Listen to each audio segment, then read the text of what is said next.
What is going on, everybody? We are here at Jim's Proving Ground, and man, we have a lot to get into over the weekend. Wow. Man, UFC 302 was a stacked card. Came out with a broken arm in that fight. Had some weird judging. Had a ref that I gotta hope we don't ever see again. Some stuff we expected, some stuff we did not expect to have happen. Possibly person retiring. Not sure. Look at the Mariners this weekend. They swept the Angels. Had some great pitching from Luis Castillo, Bryce Miller, and Brian Wu. And even got a grand slam from J.P. Crawford. What can get better than that, right? There was a 9-0 shellacking on Saturday. Just beautiful to watch. For college football, not much happening. There was no recruits really committing this weekend that were on visit, but they did get one commit coming out of a big program in the Big Ten. So, all right, let's not waste any time. Let's get into it. UFC 302. Watch this fight all the way through, early prelims, through the main event fight. Man, some wacky stuff that happened, some good back and forth action. Let's get into it. All right, we're going to start off with the flyweights. Going here with Andre Lima going against Mitch Raposo. First fight of the night. And unfortunately, Lima actually came in 5 pounds over, so he had to give up a bit of his purse, and it's not a great look. That's kind of one of those weird fights that it was Mitch's first fight in the UFC, so it's his debut. He's a little nervous. He was kind of bouncing around a lot, but not really making a lot of action. He was moving, right? Didn't really work in his favor because Lima just kind of overpowered him. Kind of an easy fight to judge if you're just kind of the average person, or even, a person that was in MMA for a long time. Daniel Cormier and Joe Rogan, and they were all saying, oh yeah, Lima won handily. There's just one judge. Oh my gosh. What was his name? Dave Torelli. Just calling weird fights this weekend. They went to a judges, and the other two judges would call it, 27-30, 27-30, or 28-30. This guy would have the exact opposite. Just weird.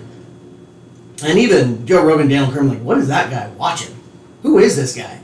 Doesn't make any sense. So that was the first fight.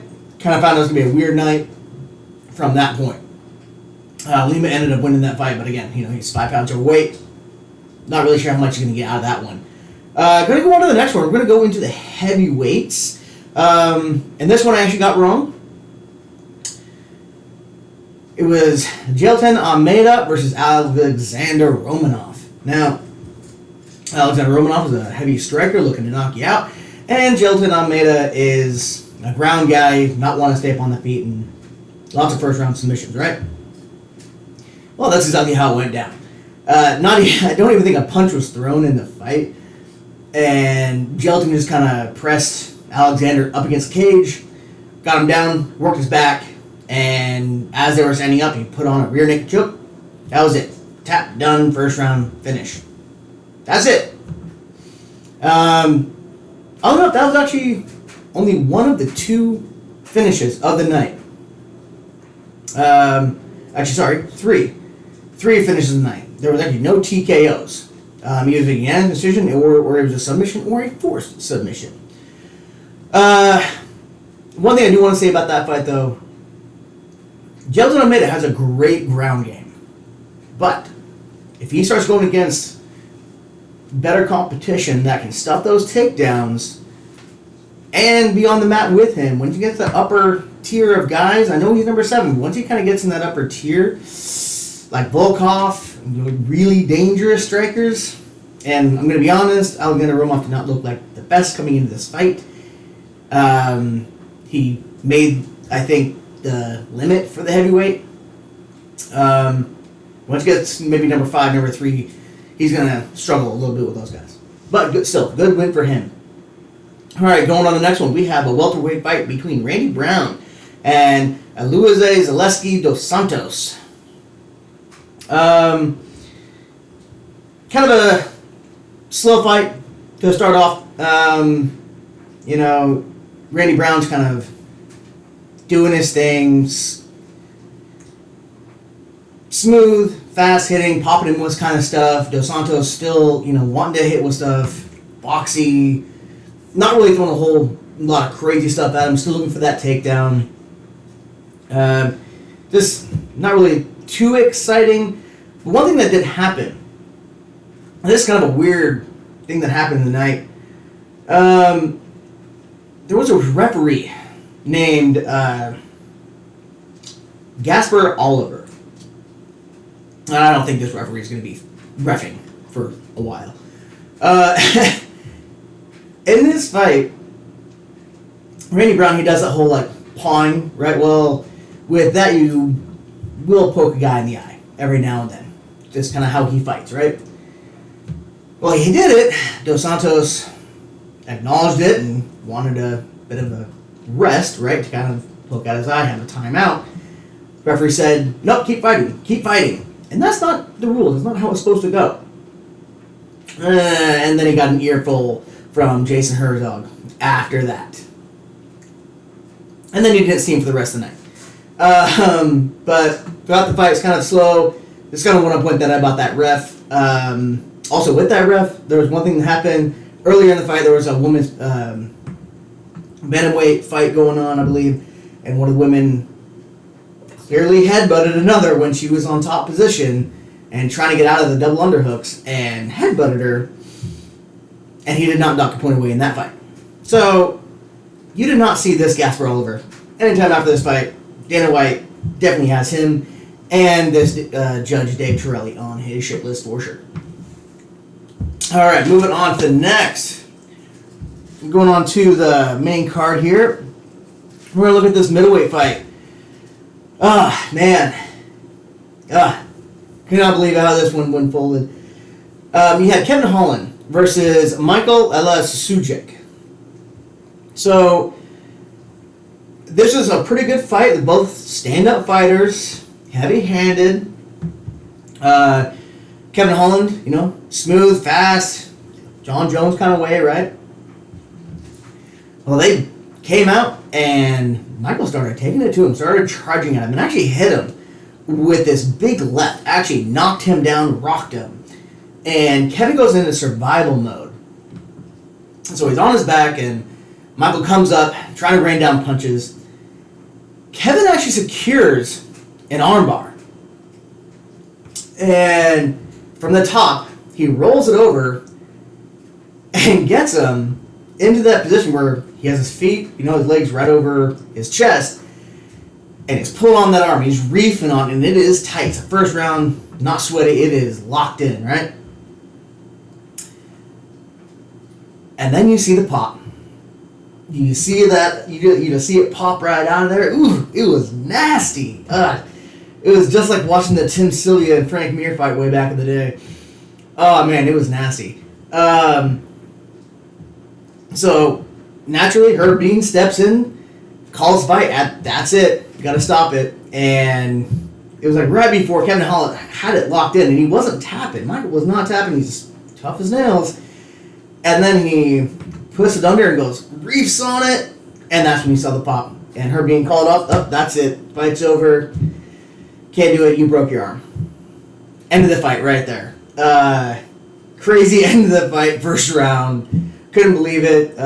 Watching the replay, and beautiful armbar, but man, that was nasty. Okay, going into that, after that, this is, this next fight, Sean Strickland versus Paulo Costa. This was supposed to be an exciting fireworks fight. Sean Strickland even said after the fight that he was sorry that this fight was so boring. You were expecting both these guys to strike and just have a real back and forth. Someone's going to get knocked down. Lots of blood, something. Nope, didn't happen. This middleweight fight, it was built so much. And this is where Sean Strickland was supposed to get himself back into the title. But for being a number one, this was this was awkward. This was weird.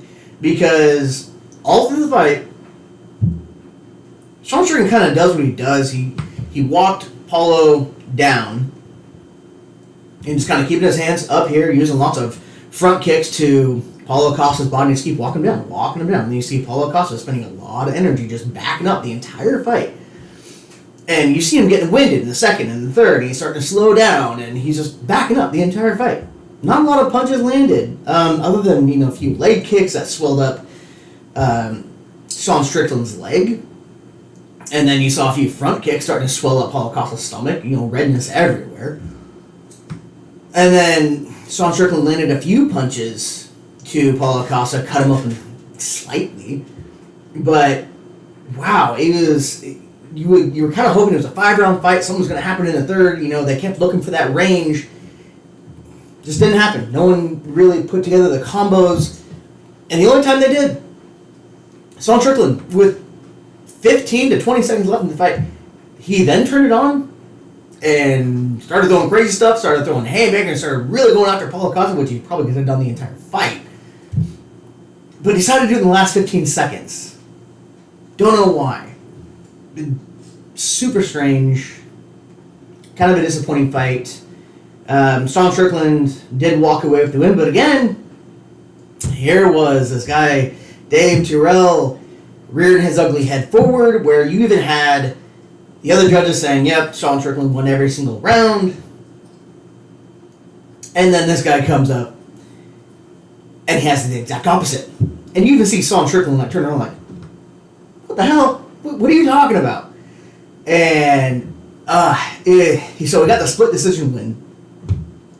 Crazy. Sean Strickland was pretty apologetic after the fight, saying, I'm sorry, man, this was terrible on my part. And then, of course, he gave a shout out to Donald Trump, who was in an audience, and you saw him get all the cheers in the world, the Biden chants that I'm sure you know of.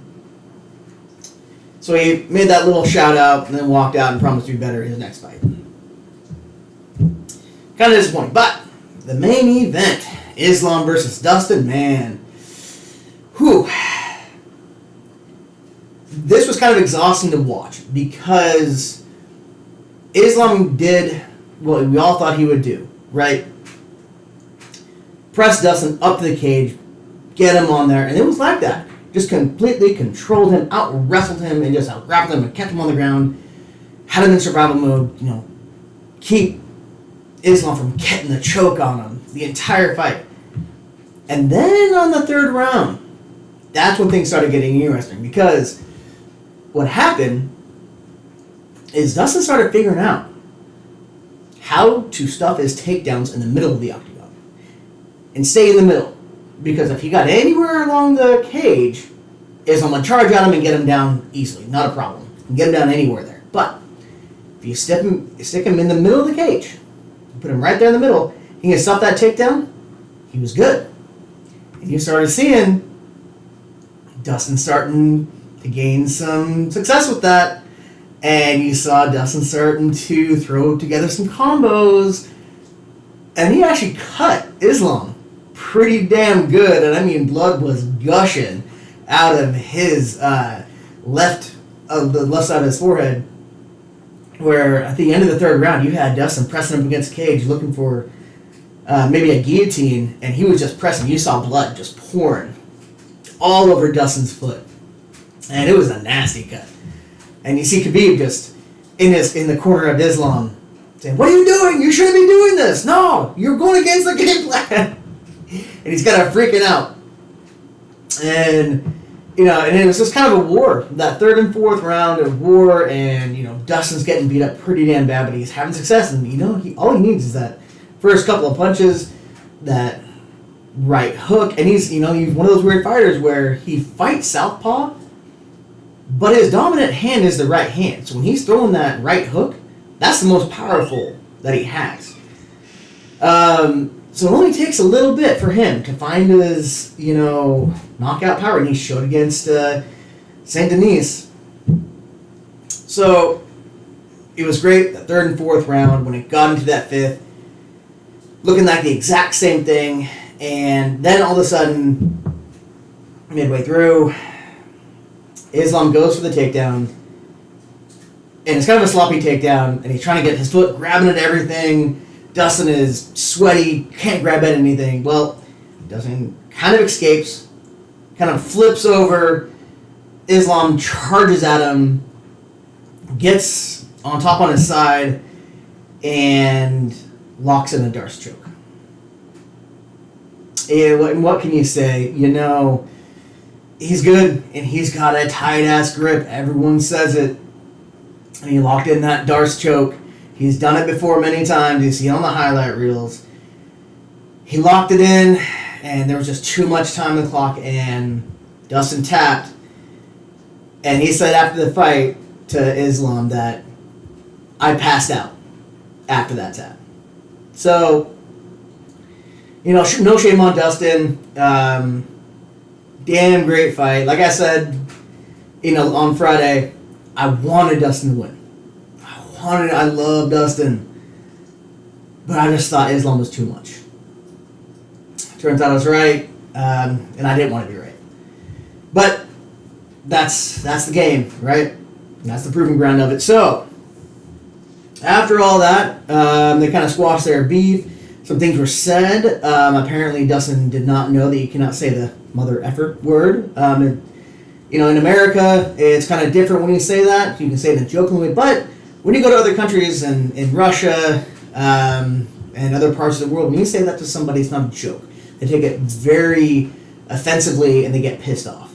And that was said leading up to the fight, and that's why security guards had to pull him away when they were doing the face-offs and stuff. And they squashed that beef, and now they're fine. They hugged it out. It's all good. But Dustin did say after the fight that he's 35 years old. He's financially stable. He doesn't need to fight. He wants to fight. But like the old saying goes, he wants to retire from the sport. He doesn't want the sport to retire him. Got to respect the hell out of that.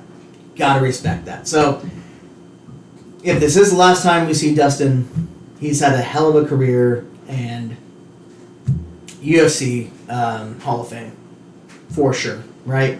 He's got to be inducted after all the fights that he's had. All the performance of the nights, all the awards, some of the most exciting fights. I mean, the one with Max Holloway's, Justin Gaethje, this one. I mean, he's got all of them. He's got nothing else to prove. So, hell of a night for the fights. But man, some of the judges and that ref. Hope we don't see that again. Hope that's up. All right, moving on to the Mariners. Like I said, they got the sweep for against the Angels. Great pitching by Brian Brew, Bryce Miller, Luis Castillo. Pretty kind of close game on Friday. But they got the win 5-4.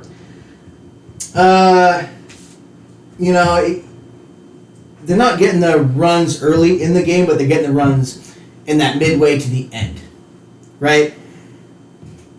But man, they're able to hang on. On Friday it was kind of close because I think that one guy got a grand slam, I believe, to tie it up 4-4, and then Ty France hit that home run. But they come back on Saturday, and man, they put a shellacking on the Angels, 9-0, and the hits just kept on pouring. JP got his grand slam. And kudos to Ryan Bliss, finally after 10 years in the minors, getting his debut. He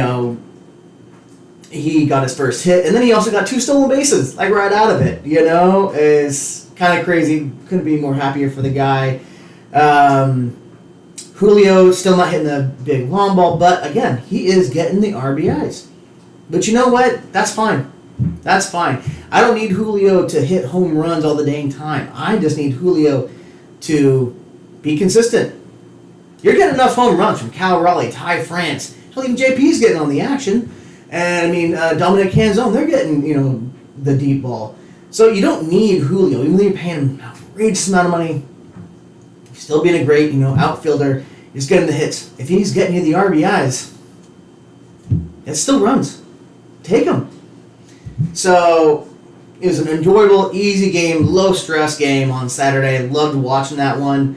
And then on Sunday, today, you got to see Luis Castillo and Canning go head-to-head, going out. It was actually pretty fun. It was strikeout. Nothing was happening. And then they finally, come in the 8th inning, started pouring it on. Got RBI after RBI and pulled the win out 5-1 after one RBI for the Angels in the 9th. Came away with it. An easy win. Nice fly out to close out the game on a foul ball.